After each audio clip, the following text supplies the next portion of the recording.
G'day, or just a short video to run through some of the key things to think about when using the online moderation system. Before we get to that, I just want to show you an excerpt from the assessment moderation policy, because essentially the online moderation system has been constructed to support that. A couple of things to note quickly is that there's a requirement for pre, during and post-delivery moderation at least once per year for each subject. So not every session do you need to do moderation, but certainly at least once per year in each of your subjects. Whilst the policy has been around for a few years, the online moderation system has only been in place since the beginning of 2016. Given that, there's some understandable teething issues. That's both in how it's structured, but also in how we're using it.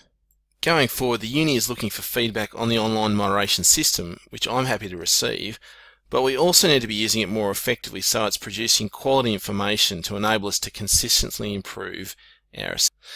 Just thought to look at a few of the key questions in each of the before, during and after tabs using the good old AC 100 in 2016-60 as the demo. Now, when you're working your way through the moderation system, don't forget about the help buttons next to each question in the blue, which give you some pointers about what to consider writing in response to each of the questions.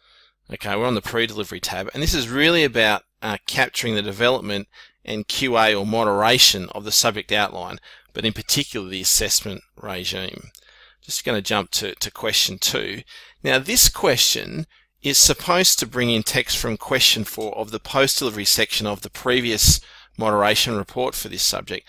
But there seems to be some glitches in that actually happening, so I'm going to follow up on that. Now, even if there's not anything pulled in from previous sessions, there's also a chance for the current convener to add in additional comments based on any feedback that they've actually gone and gathered. And of course, the moderator needs to check that. Now, moving down to pre-delivery questions 7 and 8, arguably these are the most important in the pre-delivery stage, because this is where the QA of the subject outline, particularly in relation to assessment, is captured. For example, they're trying to assess whether the assessment's appropriately aligned with learning outcomes, are they fair and reasonable, etc., etc. And there's 2 questions here. One is, should it be fixed? Is there a problem that we can live with for this session but needs some work in the forthcoming session?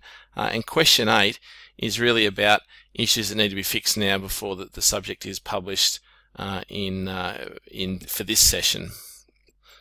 Okay, onto the During Delivery tab, which, as the intro here suggests, is all about ensuring consistency and fairness of marking in the assessment tasks.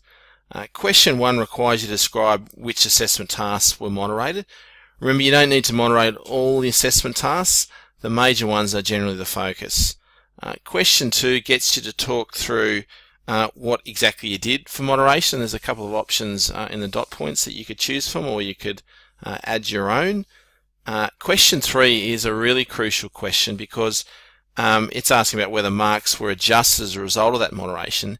This means, did you need to adjust marks up or down to ensure consistent compliance with the marking criteria?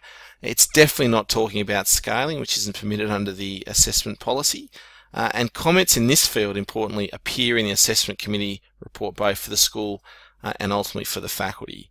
And question 4 here gets you to comment on the relative performance of each cohort. It's not asking for a bell curve or norm referencing, but a considered explanation for difference.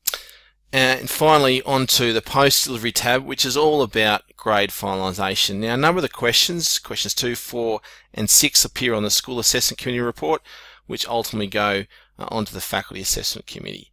In question 2, again, we're not looking for norm referencing here when we're asking about higher than expected number of grades, but a considered judgment based on your knowledge of the subject and your students, whether the pattern of final grades are consistent with what you'd expect. That's the crucial thing there.